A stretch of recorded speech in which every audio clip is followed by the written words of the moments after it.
이제 대강절 넷째 주일을 지나고 있습니다. 우리 오신 예수님을 기다리는 대강절기인데 성탄절을 기다리고 있죠. 이 성탄절은 크리스마스라고 이렇게 이야기하는데 크라이스트라는 영어와 또 메스라는 이 두 단어가 합쳐진 겁니다. 그래서 그리스도를 예배한다, 그리스도를 예배하는 날, 이 날이 이제 성탄절입니다. 인류의 구세주로 오신 아기 예수님, 그 예수님을 예배하는 절기가 바로 성탄절기입니다. 그래서 이 성탄절의 주인공은 예수 그리스도이시죠. 교회도 아니고 우리도 아니고 예수님이 주인공이 되시는 겁니다. 그 주님을 기뻐하고 또 감사하고 주님께 온전히 예배드리는 이 날이 바로 성탄절기입니다. 이스라엘 백성들은 4,000년 동안 이제 이 메시아를 기다려 왔습니다.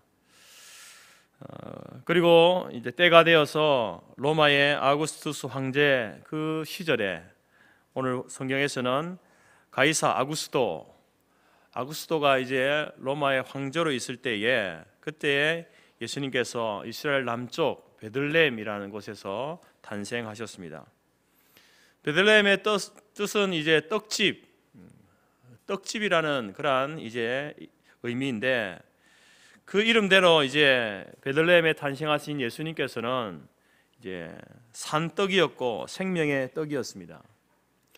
오병이어 그로 수많은 사람들을 먹이시면서 말씀하실 때에 예수님께서는 친히 자기 자신을 향해서 이렇게 말씀하셨죠. 내가 곧 생명의 떡이니 내게 오는 자는 결코 줄이지 아니할 것이다.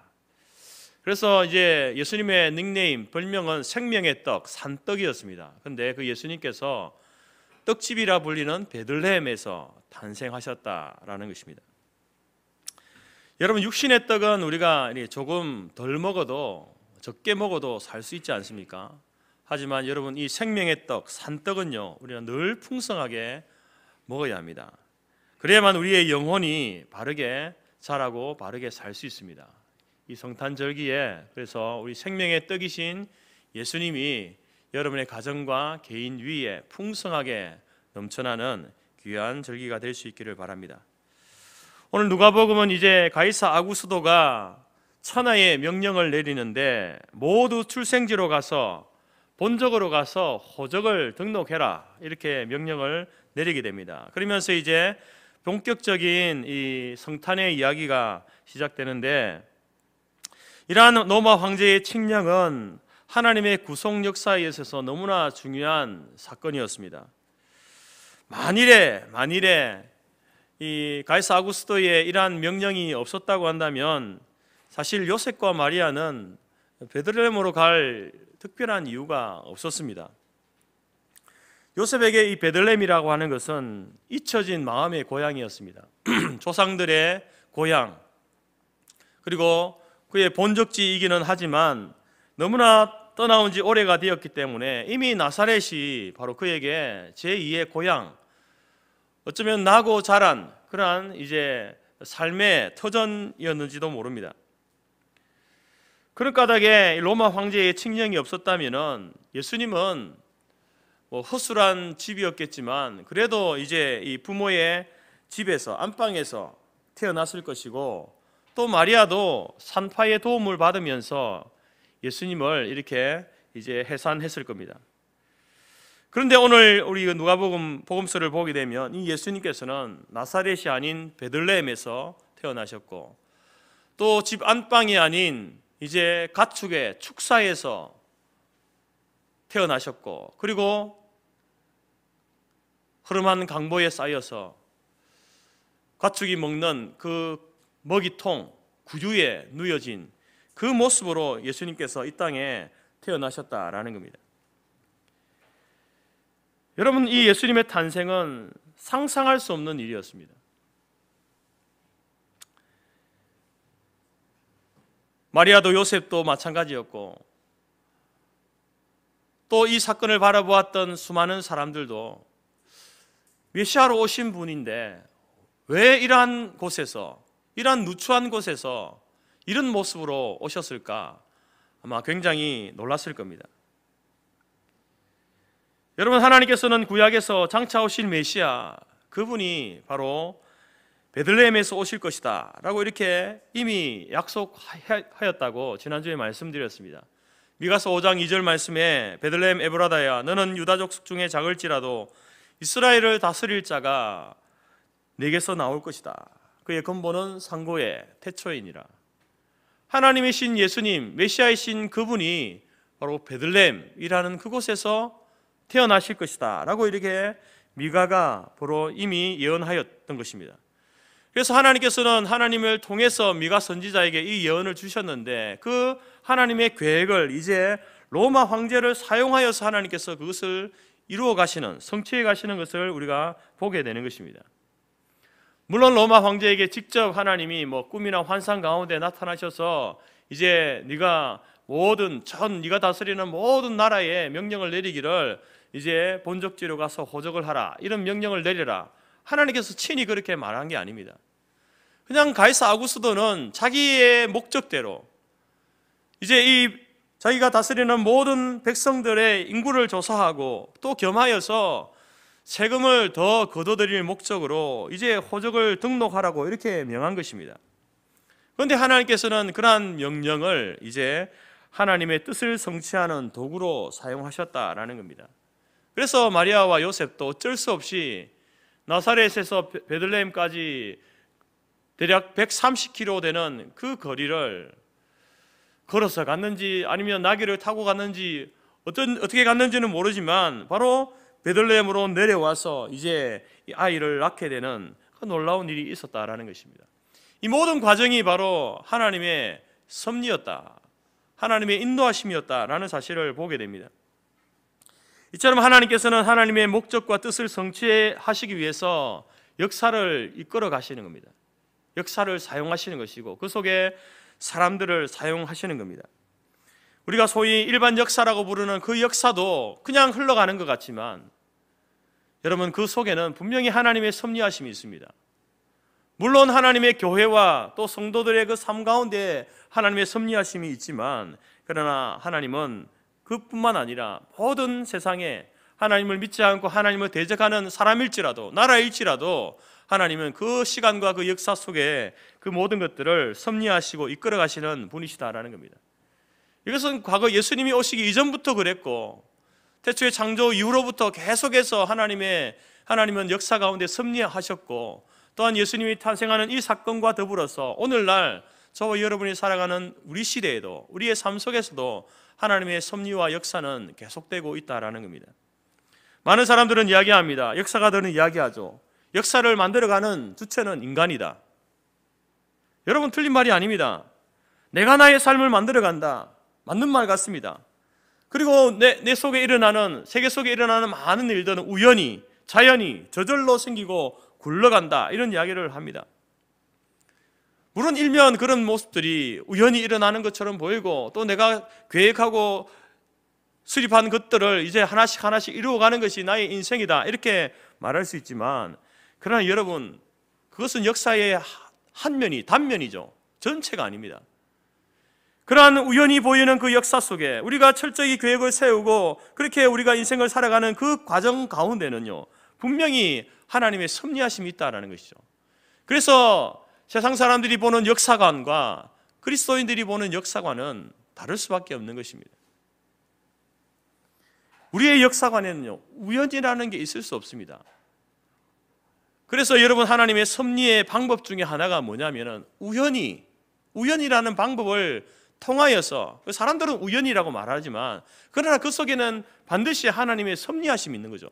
하나님이 사용하시는 방법 중에 우연이라는 방법을 하나님이 사용하셔서 역사를 섭리해 가신다라는 것입니다. 예수님께서도 말씀하셨습니다. 사람의 머리털 하나도, 참새 한 마리도 하나님의 허락이 없이는 빠지지 않고 떨어지지 않습니다. 개인의 역사이든지 세계의 역사이든지 모든 역사는 하나님의 손안에 있는 겁니다. 하나님의 손안에 있다는 말은 하나님께서 그 역사의 수레바퀴를 밀고 가시고 끌고 가신다는 겁니다. 하나님이 주관하시죠. 하나님의 뜻과 목적을 이루시는 일에 그 시간과 역사를 사용하신다라는 겁니다.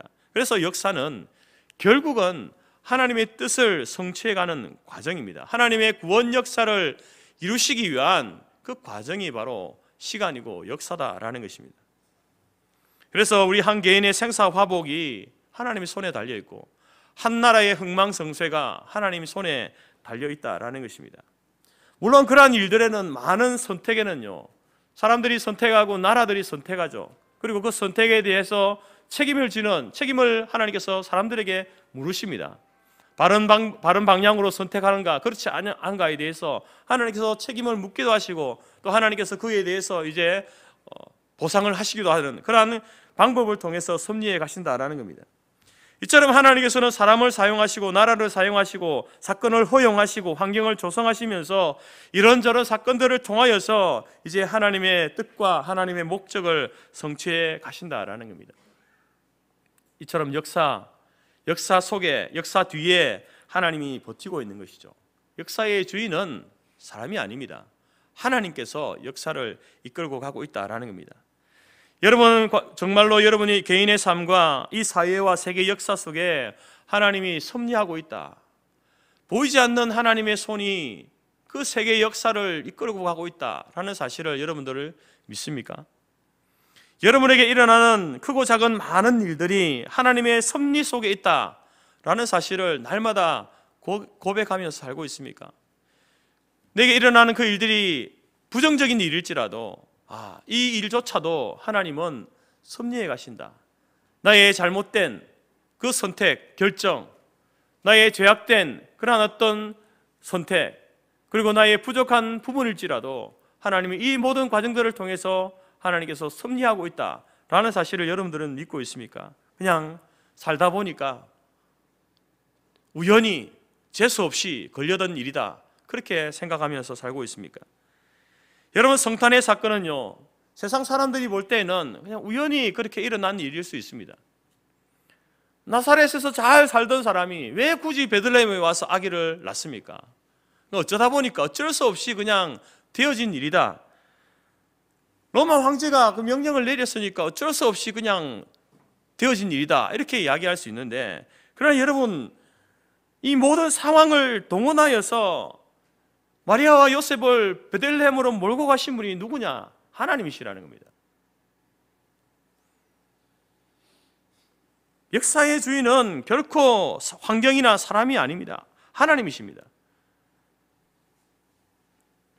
여러분, 우리의 시간과 우리의 역사 속에서 분명히 하나님이 섭리하신다라는 사실을 여러분 분명히 믿고, 내 주변에 일어나는 그 모든 일들을 하나님의 섭리적 차원에서 그 일어난 일들을 해석해낼 수 있는 여러분들이 될 수 있기를 바랍니다. 하나님의 섭리적 차원으로 여러분 우리의 인생을 들여다보고 새 역사를 들여다보면 그 속에서 우리는 하나님의 뜻이 무엇인지를 발견하게 되는 겁니다. 왜 하나님께서 나에게 이러한 일들을 경험하게 하시는가? 왜 이런 시련을 주시는가?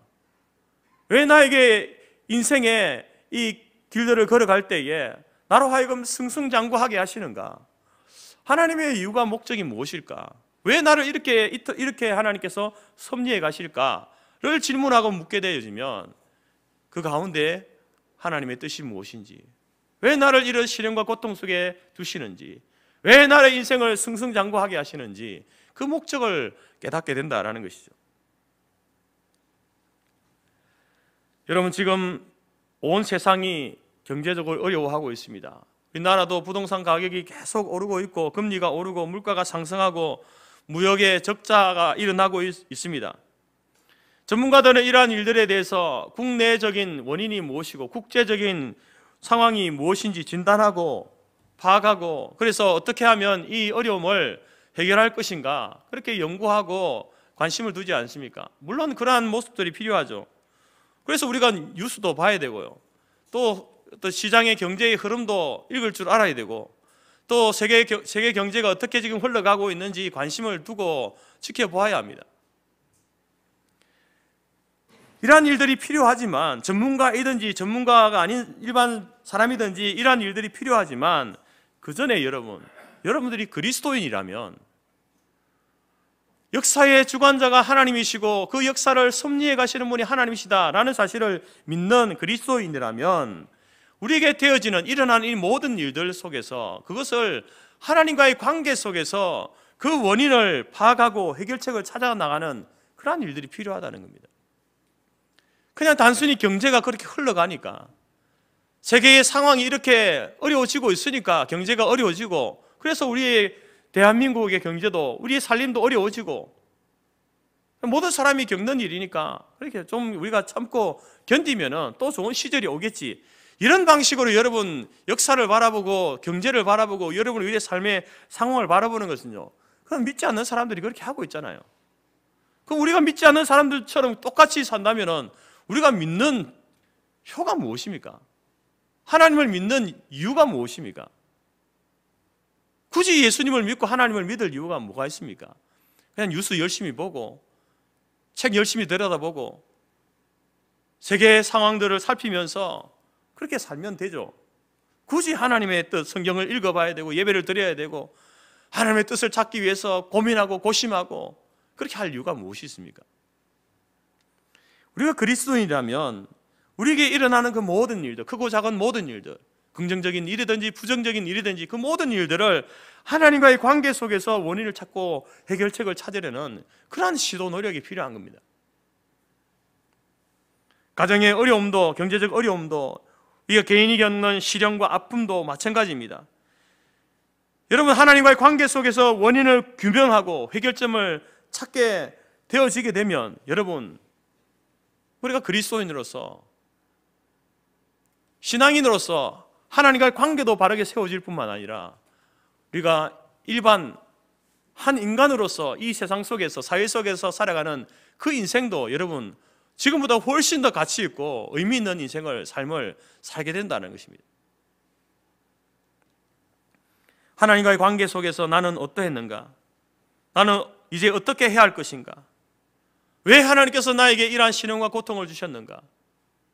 눈물로 호소하고 기도하고 말씀을 펼쳐들고 하나님께 항복하고 하나님의 뜻에 순종할 것인지, 아니면 계속해서 내 힘과 내 의지, 내 방법, 세상을 의지할 것인가? 이 두 가지 문제 가운데서 무엇을 선택하며 나가야 할 것인가를 묻고 결정하는 이러한 과정들이 여러분 그리스도인들에게는 반드시 필요한 겁니다. 그냥 인생이 그냥 사라지는 게 아닙니다.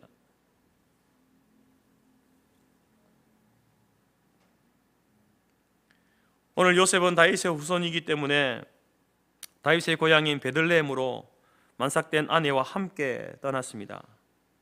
4절 5절 말씀에 요셉도 다윗의 집 족속이므로 갈릴리 나사렛 동네에서 유대를 향하여 베들레헴이라는 다윗의 동네로 정혼한 마리아와 함께 호적하러 올라가니 마리아가 이미 잉태하였더라. 거기 있을 때에 그때에 해산할 기한이 찼다, 이렇게 말합니다. 여러분, 나사렛에서 베들레헴까지 무려 130km가 되는 그러한 거리입니다. 보통 사람도 그 여행을 하기가 쉽지 않죠. 그런데 만삭된 아내를 데리고 그 여행을 한다는 것은 이제 여러분 쉬운 결정이 아니죠. 쉬운 일이 아닙니다. 물론 이제 각 결혼하였고 또 이제 태어날 아기가 있어서 호적을 하러 가야만 했지만 그 길은, 그 여정은요 쉬운 길이 아니다라는 거예요. 그렇게 어찌어찌해서 이제 예루살렘에, 베들레헴에 도착하고 보니까 그 작은 마을이 많은 사람들로 북적입니다. 늦은 밤이 되어서 이제 잠을 청할 이제 여관을 구해야 하는데 사람들이 너무 많아서 여관마다 10,000원입니다. 오랜 여행 동안 초라한 행색으로 더욱이 만삭된 여인과 함께 있는 요셉 부부를 누구도 달궈하지 않죠. 모두 거절당했습니다. 그런 가운데 마리아가 해산의 고통을 느끼기 시작했고 요셉은 다급해졌습니다. 그리고 겨우 구한 장소가 사람이 잠자는 방이 아니라 짐승들이 잠자는 축사였습니다. 그 형편을 오늘 7절 말씀에 이야기합니다. 맏아들을 낳아 강보에 싸고 구유에 뉘었으니 이는 여관에 있을 곳이 없었더라. 아기를 낳아서 보자기에 싸고 그리고 뉘은 곳이 구유에 뉘었다. 가축의 먹이통에 예수님께서 지금 누워 있습니다. 여러분, 이렇게 예수님의 탄생은요, 이렇게 드라마틱한 거예요. 그래서 우리가 성탄절에 보면 이제 성극을 하게 되면 이 예수님의 탄생의 그 과정을 여러분 우리가 성극으로 많이 이렇게 연기하지 않습니까? 구유에 누인 아기, 이것이 바로 여러분 이 성탄절에 어떻게 보면 하나의 상징, 심벌이기도 합니다. 여러분, 동서양을 막론하고 아무리 가난한 집안의 자식이라 할지라도 태어난 아기를 짐승의 먹이통에 누인 사람이 있었겠습니까? 많은 책들, 소설도 있는데 제가 많은 책을 읽어보지는 않았지만 제가 읽어본 소설책들 중에 아기를 낳아서 구유통에 누였다, 이런 글을 읽어본 적이 없습니다. 오직 성경에서만 오늘 이 예수님의 탄생을 이야기하면서 바로 여러분 그 예수님이 강보에 쌓여서 짐승의 먹이통에 누여졌다, 이렇게 표현하고 있습니다. 아마 앞으로도 이런 아기는 없을 것 같습니다.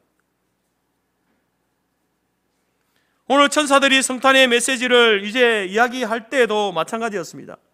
천사들이 아기 예수님이 태어나시는 밤에 들에서 양을 지키던 목자들에게 나타났죠. 천사들이 임할 때에 하늘의 영광이 들판을 환하게 비치게 됩니다. 그래서 이제 목자들이 두려워하죠. 갑작스러운 그 강한 빛이 비춰오니까 두려워합니다. 그때 천사들이 목자들에게 성탄의 소식을 알리는 것이 10절과 12절 말씀인데요. 무서워 말라, 보라 내가 온 백성에게 미칠 큰 기쁨의 좋은 소식을 너희에게 전하노라. 오늘날 다윗의 동네에 너희를 위하여 구주가 나셨으니 곧 그리스도 주시니라. 너희가 가서 강보에 쌓여 구유에 누인 아기를 보리니 이것이 너희에게 표적이니라.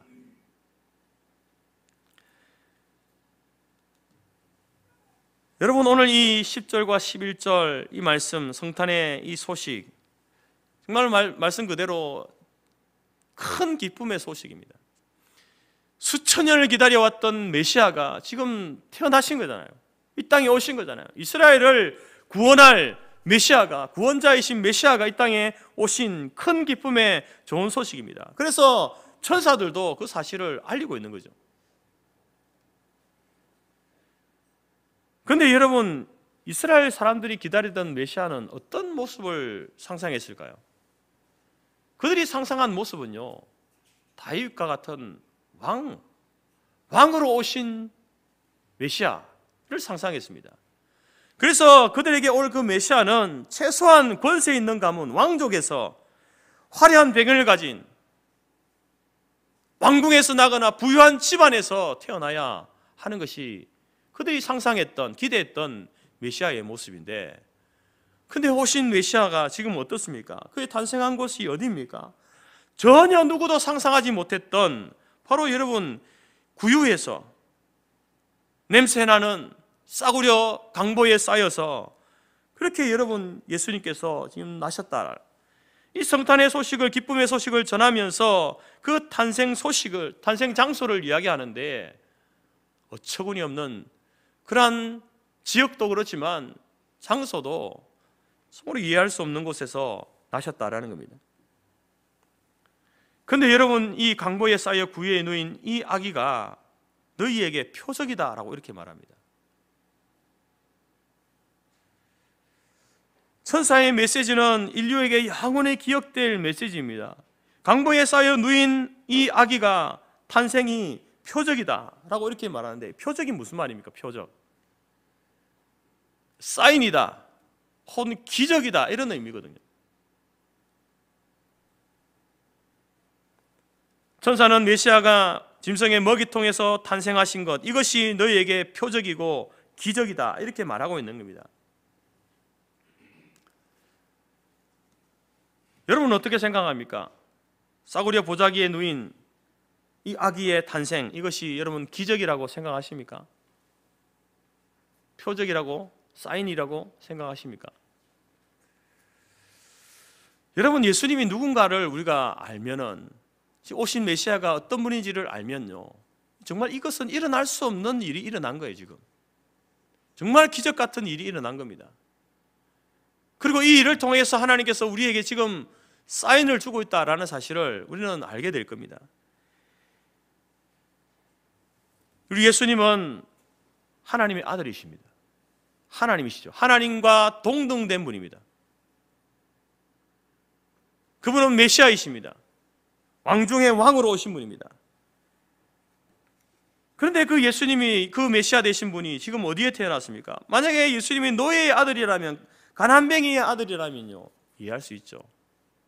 그러나 왕중왕이죠. 하나님의 아들, 하나님이신데, 여러분, 그분이 온 인류의 죄와 사망에서 구원하실 그 구원자 메시아이신데, 화려한 궁전도 아니고 부잣집도 아니고, 그렇다고 해서 따뜻한 방도 아닌 축사에서 구유에 누여서 비싼 요람도 아닌, 보자기도 아닌, 값싼 냄새나는 그러한 강보에 쌓여서 오셨다. 만약에 여러분 현대가의 손자라, 삼성가의 손자가 짐승 먹이통에 태어났는데 짐승 먹이통에 누워져 있다 라고 여러분 그렇게 뉴스 기사가 뜨면요, 모든 세상 사람들이 손가락질 할 겁니다.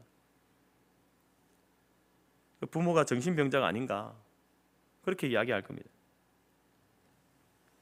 그런데 우리의 예수님께서는요, 그 천사는 예수님의 탄생을 이야기하면서 강보에 쌓여 구유에 누워 있다라고 말하면서 그것을 표적이라고 이야기합니다. 여러분, 무슨 표적일까요? 어떤 기적일까요? 여러분, 기적이라고 말할 때 기적이 무엇을 기적이라고 합니까?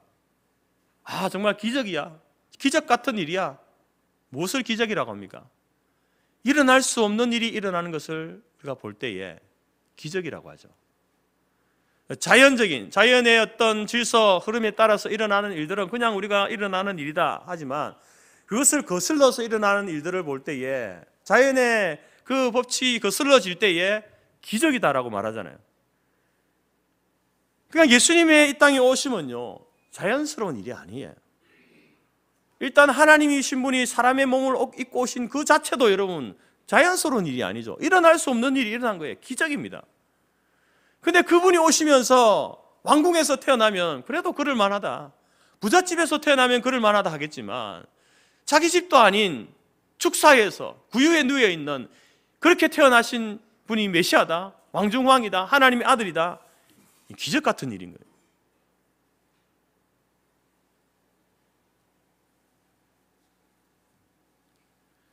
그리고 여러분, 이 예수님의 탄생은요, 또 예수님께서 앞으로 이제 이 구원자 예수님께서 어떤 삶을 사실 것인지, 어떤 사역을 할 것인지 우리에게 보여주는 사인이 되는 거예요. 예수님은 33년의 인생 가난하게 사셨습니다. 집 한 칸 없는 그러한 형편 가운데 사셨습니다. 그럼에도 불구하고 지극히 풍요하셨습니다. 늘 주는 삶, 베푸는 삶, 자기를 따르는 사람들을 부욕해 하는 그러한 삶을 사셨죠. 우리 주님은 섬김의 삶을 사셨습니다. 주와 선생이 되시면서 자기의 제자들에게 자기가 노예 신분으로 내려가서 제자들의 발을 씻겨주는 섬김의 본을 보이신 분입니다. 우리 주님은 겸손의 삶을 사셨습니다. 여러분, 예수님을 만나려고 하는 사람들에게는요, 문턱이라는 게 없었습니다. 누구나 예수님께 나아갈 수 있었고 가까이 할 수 있었습니다. 예수님께서는 모든 사람의 친구가 되셨죠. 죄인들의 친구, 세리들의 친구, 창녀들의 친구, 소외자들의 벗이 되신 분이 바로 예수님이셨습니다. 그리고 급기야는 예수님께서는요, 자기의 목숨을 우리를 위해서 내어주셨습니다. 십자가 위에서 살을 찢기고 피를 흘리시면서 우리의 대속물이 되어주신 거죠. 우리를 사서 하나님의 소유가 되게 하신 분이에요. 무엇을 가지고요? 예수님 자신의 피값으로, 생명으로 우리를 하나님의 소유가 되게 하신 분이에요. 그래서 예수님께서도 자기 자신을 이야기할 때에 인자에 온 것은 결코 섬김을 받기 위해서 온 것이 아니라 도리어 섬기려 하고 나의 생명을 많은 사람들의 대속물로 주기 위해서 내가 왔다, 이렇게 예수님께서 말씀하고 있는 겁니다. 이처럼 여러분, 베들레헴의 이 표적은요, 예수님의 탄생과 예수님의 삶과 그 사역을 통하여서 우리 죄인들은요 엄청난 대접을 받은 거예요. 엄청난 대우를 받은 겁니다. 우리는 하나님의 놀라운 구원과 사랑을 받았습니다. 이러한 구원과 사랑을 받은 우리가 죄와 사망 가운데 절망하면서 흐느끼면서 그렇게 평생을 살아가야 될 우리인데, 그 죄와 사망의 권세 아래서 우리를 구원해 주셔서 우리를 여러분 하나님의 그 보좌, 그 자리에 우리를 앉혀주신 거예요. 그렇게 존귀하게 우리를 높여주셨습니다. 그러면 그런 높임을 받은 사람들인 우리들은 하나님께 제일 첫 번째로 보일 반응이 뭘까요? 여러분, 거지 같은 인생에서 어느 재벌이 거지같이 살고 있는 나를 여러분 자기의 양아들로 삼아주신 거예요. 부잣집에서 살 수 있도록, 그 모든 것을 누릴 수 있도록 해주었습니다. 그러면은 이 사람은 자기를 그렇게 만들어준 그 부잣집 주인을 향하여서 어떤 마음을 가져야 됩니까? 감사합니다. 감사합니다. 그 비참하게 살 수밖에 없었던 나, 죄와 사망의 권세 아래에 눌려서 절망적인 인생을 살다가 그렇게 마지막에 영원히 멸망할 인생이었는데, 나는 하나님의 자녀의 신분으로 높여주신 그 하나님을 향해서, 그 주님을 향하여서 우리가 제일 첫 번째 보일 반응은요, 감사밖에 없습니다. 그래서 여러분, 이것을 잘 아는, 이 사실을 잘 아는 신실한 성도는요, 기도할 때마다 제일 먼저 나오는 게 뭡니까? 하나님 감사합니다. 하나님 감사합니다.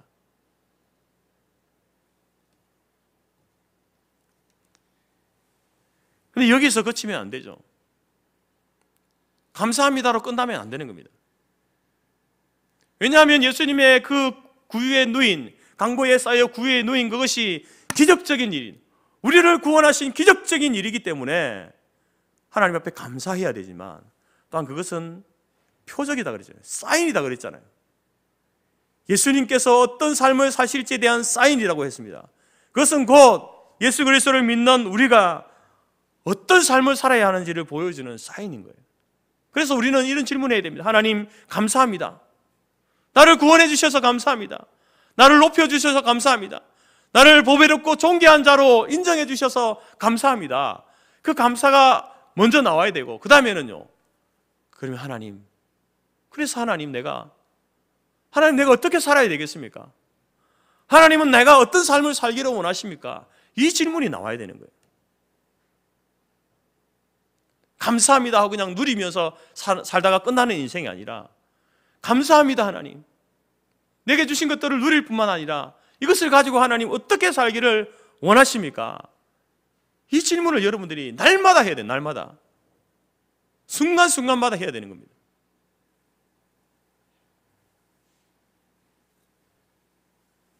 여러분, 이 베들레헴의 표적은요, 요즘 시대는 보기 힘들죠. 왜냐하면 모든 사람들은요, 높아지기를 원합니다. 어떤 수단과 방법을 가리지 않고 이 경쟁에서 이기기를 원하죠.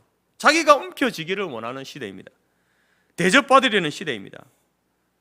그 어느 누구 하나 낮은 곳에 위치하여서 예수님처럼 자기의 것을 나누어 주고, 마치 노예의 그 모습으로 자기가 낮아져서 발을 씻겨주고, 가난하고 죄인이고 헐벗고 굶주린 사람, 그런 사람들의 친구가 되기를 원하지 않는 시대입니다.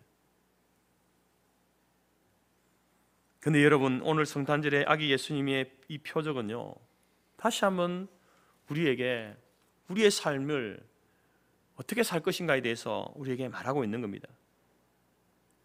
여러분, 이것을 하나님께서 우리에게 주신 표적이고 사인이고 기적이다라는 사실을 믿으면 우리는 예수님께서 걸어가신 길을 다시 한번 되돌아봐야 됩니다. 예수님께서는 겸손하게 사셨고, 예수님께서는 자기의 것을 나누어 주면서 사셨고, 모든 사람들을 섬기기 위해 사셨고, 심지어 자기의 생명까지 내어주신 희생적인 삶을 사셨던 분이 예수님이셨습니다. 구유에 누인 그 예수님은 바로 그것을 우리에게 지금 사인으로 보여주고 있는 거예요. 예수님은 그런 삶을 살 거다. 그것을 여러분 지금 보여주고 있는 겁니다. 더 나아가서 구유에 쌓인, 구유에 누워 있는 그 예수님은 바로 그 예수를 믿는 사람들은 바로 이런 예수님의 삶을 살아야 된다라는 것을 우리에게 사인으로 보여주고 있는 겁니다. 지난 한 해를 살아오면서 여러분과 저는 여러분의 삶을 통해서 얼마나 베들레헴의 표적을 보인 삶이었습니까? 하나님의 기적을 경험하고 감사하는 삶이었습니까? 하나님이 주신 이 사인대로, 예수님이 사셨던 그 삶의 모습대로 여러분은 그렇게 섬김과 나눔의 삶을, 희생과 사랑의 삶을 살아오셨습니까? 여러분의 삶에 과연 베들레헴의 구유의 그 표적이 여러분의 삶에 흔적으로 남아 있습니까? 오늘 우리 그리스도인들과 한국교회는 이 베들레헴의 표적을 결코 잊어서는 안 됩니다. 오신 예수님의 모습이 구유와 싸구려 강보였음을 기억하십시다. 짐승의 먹이통을 택하시고 그렇게 그 모습으로 낮아지고 낮아져서 주님께서 세상을 구원하시고 세상의 사랑과 겸손과 섬김과 희생으로 세상을 정복하신 분임을 여러분 다시 한번 말씀을 통해서 확인하시기 바랍니다. 때문에 사랑하는 성도 여러분, 오늘 우리 교회, 우리 모든 성도들도 예수님께서 보여주셨던 그 삶의 길을 우리도 함께 걸어가야 하는 겁니다. 사랑과 겸손과 섬김과 희생으로 세상을 구원하는 일에, 세상 가운데 하나님의 사랑을 증명하고 증언하는 일에 우리가 그렇게 살아가야 한다는 것입니다. 그것이 바로 여러분 교회가 이 땅에 존재하는 존재의 이유이고 목적입니다. 우리가 구원받은 하나님께서 우리를 먼저 구원해 주신 구원의 목적이죠. 우리가 살아갈 이유입니다. 존재의 가치이죠. 존재의 목적이 된다는 겁니다.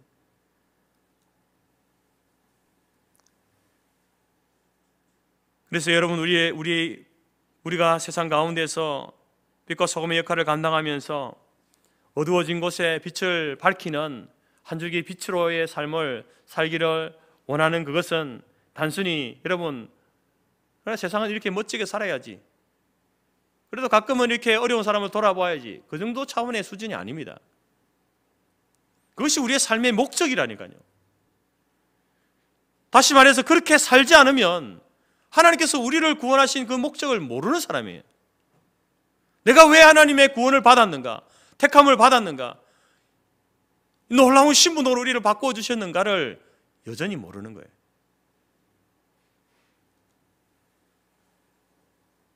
작은 일이지만 우리가 연말마다 우리의 사랑의 손길들을 이웃에게 나누는 그 일들을 여러분들에게 요청하고 있지 않습니까? 구세군의 자선 냄비는요, 그 냄비에 동전 하나 떨어지는 그 소리, 땅그랑거리는 그 소리가요, 세상에서 가장 아름다운 소리입니다. 그게는 믿는 사람들만 아니라 믿지 않는 사람들도 여러분 동참하잖아요. 물론 목적은 다르죠. 그 이유와 목적은 믿는 사람과 믿지 않는 사람은요 다를 수밖에 없습니다. 작년에 여러분 코로나 시기에 구세군 자선 낭비의 그 모금액 목표가 132억이었는데 초과 달성했습니다. 어려운 중에도 또 자기도 어렵지만 나보다 더 어려운 사람을 돌아보는 사람들이 많았다는 거죠. 구세군은 전국의 146개 사회복지기관들을 통해서 7가지 나눔 사업을 진행합니다. 지역사회와 소외계층, 복지사각지대에 있는 이웃들을 찾아가서 그들의 생명을 살리고 희망과 꿈을 품고 미래를 설계하며 나아갈 수 있도록 지원하는 그러한 일들을 하고 있습니다. 월드비전의 사랑의 빵, 이것은 이제 저금통, 작은 저금통 해봐야 여러분 100원짜리 동전 꽉 채워도 500원짜리 채워도요 몇만 원이 안 됩니다.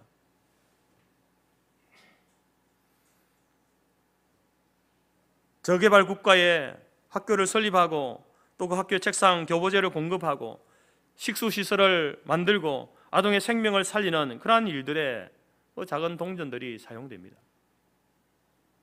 사랑의 열매 올해 목표 금액이 4,040억인데요.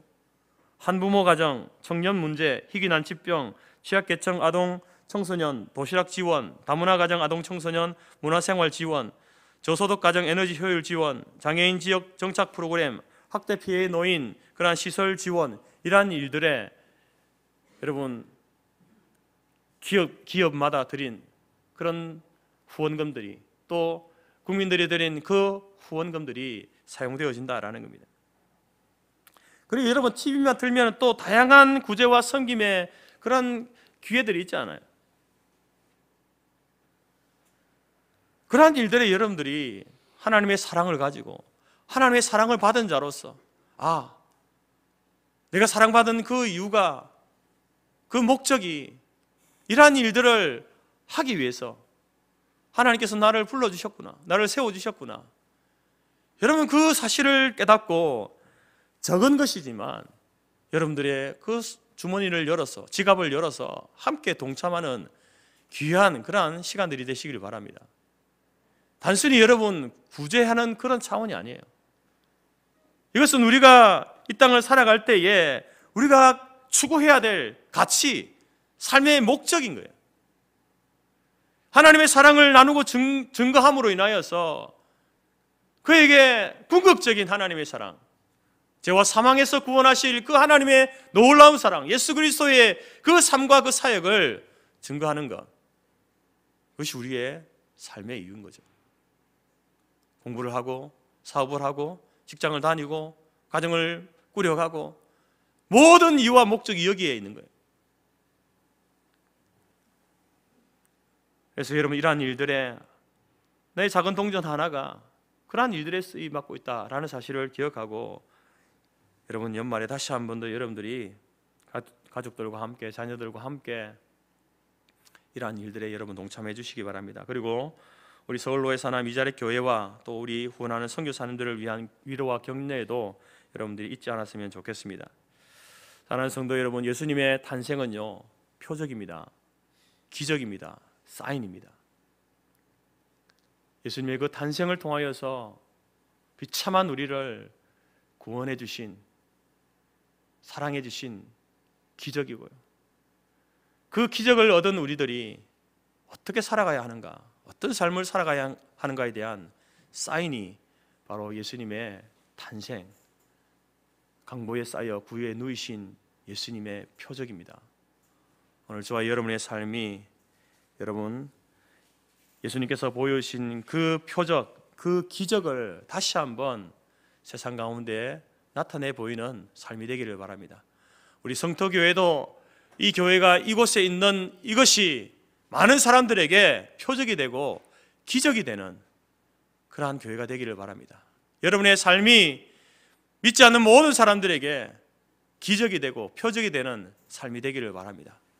이 일을 위해서 예수님께서 오셨고, 예수님께서 이미 그 삶을 통해서 본을 보여주셨습니다. 우리 함께 주님이 걸어가신 그 길을 우리 함께 걸어가는, 표적이 되고 기적이 되는 삶을 살아가는 우리 교회와 모든 성도들이 되어지기를 주님의 이름으로 축복합니다.